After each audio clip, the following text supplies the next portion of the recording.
कबीर दास जी कहते हैं, जो उग्या सो अंत बे, फूल्या सो कुमलाही, जो चिनिया सो ढही पड़े, जो आया सो जाही। इस दोहे का अर्थ यही है। कबीर दास इस दोहे के माध्यम से यही बताना चाहते हैं कि जो उदय हुआ है वो अस्त होगा। कहने का मतलब जिसका उदय हुआ है उसका अस्त होना निश्चित है। जो फूल खिला हुआ है वो कुम्हिला जाएगा, एक दिन आएगा, एक समय आएगा।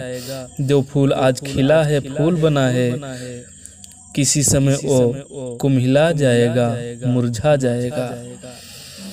जो चीना गया है वो ढह जाएगा, एक दिन आएगा। और इस दुनिया में जो आया है उसको एक न एक दिन जाना पड़ेगा। झूठे सुख को सुख कहे, मानत है मनमोद। खलक चबैना काल का, कुछ मुंह में कुछ गोंद। ये जो मनुष्य हैं झूठे सुख को सुख मानते हैं, झूठे सुख को सुख कहते हैं। इस सांसारिक मोह माया में पड़कर ही इसे ही सुख समझते हैं, लेकिन ये वास्तव में सुख नहीं है। जिस सुख को सुख समझ करके मन प्रसन्न होता है, खुश होते हैं, ये वास्तव में इनका सुख नहीं है।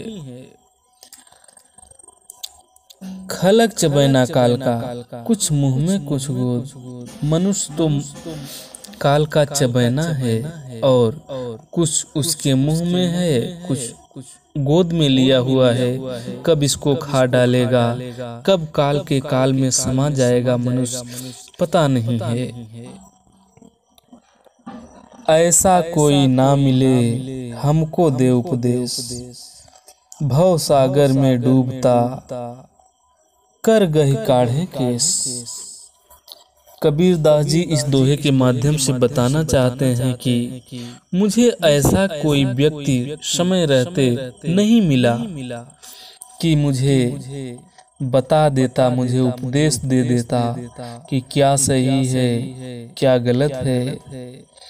भव सागर में डूबता कर गही काढ़े केस।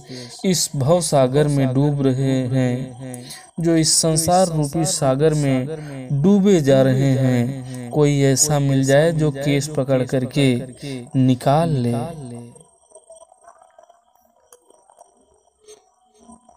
तन को जोगी सब करे, मन को बिरला कोई। सब सिद्ध सहजे पाइए, जे मन जोगी होई। कबीर दास जी कहते हैं कि तन को जोगी तो करना आसान होता है। तन से जोगी सब बन जाते हैं। जोगी का वेशभूषा धारण कर लेते हैं, कपड़ा पहन लेते हैं जोगी का, तो ये सब सिर्फ दिखावा है। तन से जोगी बनते हैं, मन से तो बिरले ही कोई बनते हैं जोगी, जो मन से जोगी बन जाते हैं।